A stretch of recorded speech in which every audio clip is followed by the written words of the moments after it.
Matchstick food challenge. Pawanpur कहकर एक गांव में कविता नामक एक विधवा औरत अपने छोटे बेटे गुल्लू के साथ रहा करती थी।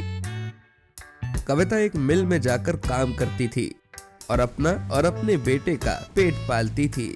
गुल्लू कुछ ना कुछ क्रिएटिव करता ही रहता था और आजकल तो उसे माचिस की तीलियों का घर, बॉक्स और न जाने क्या क्या सामान बनाने का शौक चढ़ गया था। गुल्लू, तुम्हें पढ़ाई करनी है कि नहीं? परीक्षा शुरू हो रही है अगले महीने से और तुम यहाँ पर ये बेकार के कारनामे कर रहे हो। ये माचिस की तिल्लियों का सामान बनाकर कोई झंडा नहीं गाड़ दोगे। माँ, मैं हर रोज अपनी पढ़ाई और होमवर्क खत्म करके ही तो ये आर्ट करता हूँ और ये माचिस की तीली नहीं, इसे मैचस्टिक कहते हैं। कविता को बहुत स्वादिष्ट खाना बनाना आता था। उसके हाथ का खाना सभी को बहुत पसंद था। जब भी किसी पर्व पर उसके घर पर लोग खाना खाने आते, तभी वो सब अपनी उंगलियां चाटते रह जाते हैं। कविता बिटिया, तुम्हारे हाथ में तो साक्षात माँ अन्नपूर्णा का वास है। अरे सच में, तुम्हें तो अपनी टिफिन सर्विस शुरू कर देनी चाहिए। इतना अच्छा खाना तो 5 स्टार होटल में भी नहीं मिलता। कविता, तुम अपना ढाबा शुरू करो। धन्यवाद, फिलहाल तो मैं अपनी छोटी सी नौकरी में ही खुश हूँ। कविता का मिलनसार और नेक व्यवहार सभी को बेहद पसंद था और सभी उसके और उसके खाने की तारीफों के पुल बांधते थे। कविता कभी कभी मिल में ओवर टाइम कर लेती। कविता गुल्लू को किसी भी चीज की कमी नहीं पड़ने देती थी। वहीं गुल्लू का मैचस्टिक से कुछ न कुछ बनाने का शौक कम नहीं होता। एक दिन अचानक से मिल के ओनर की मृत्यु हो जाती है और बेचारे सभी मिल वर्कर्स का काम छूट जाता है क्योंकि मिल बंद पड़ जाती है। अब इस सब के बाद कविता काफी चिंताग्रस्त हो जाती है। अब मैं क्या करूं? एक मील ही थी जिसमें मैं इनके जाने के बाद से काम कर रही हूं। मुझे खाना बनाने के सिवाय और कुछ आता भी नहीं। 2-3 दिन तक तो खर्चा निकल जाएगा, लेकिन उसके बाद क्या?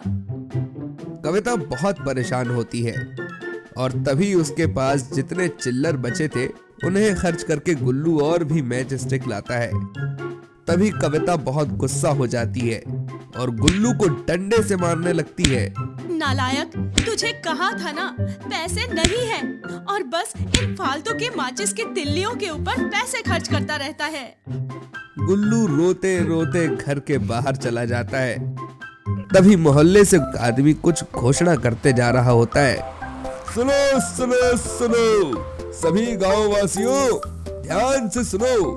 अगर सो रहे हो तो जाग जाओ, क्योंकि आज होगा गांव में कुकिंग कंपटीशन, जिसमें सभी अपना अपना चूल्हा और अपना अपना सामान लेकर आएंगे और जो बेस्ट खाना बनाएगा उसे मिलेंगे पूरे 10 लाख रुपए। अरे वाह, ये तो बहुत ही सुनहरा मौका है। मैं भी हिस्सा लूंगी। कविता अपना गैस स्टोव और खाना बनाने की सामग्री ले जाती है और जब कंपटीशन शुरू होता है तभी वो गैस स्टोव ऑन करके जाती है और देखती है कि गैस स्टोव तो ऑन ही नहीं हो रहा। वो घबरा जाती है। हे भगवान, ये क्या? लगता है रोकेल खत्म हो गया है इसका। अभी 30 मिनट में खाना कैसे बनाऊं? तभी वहां पर गुल्लू अपना बड़ा मैचस्टिक का लोड लाता है और कविता उस पर एल्युमिनियम फॉइल में चिकन लेग पीस, मछली और मटन को लपेटकर गरम करती है और उसका स्वाद चखकर जजेस खुश हो जाते हैं।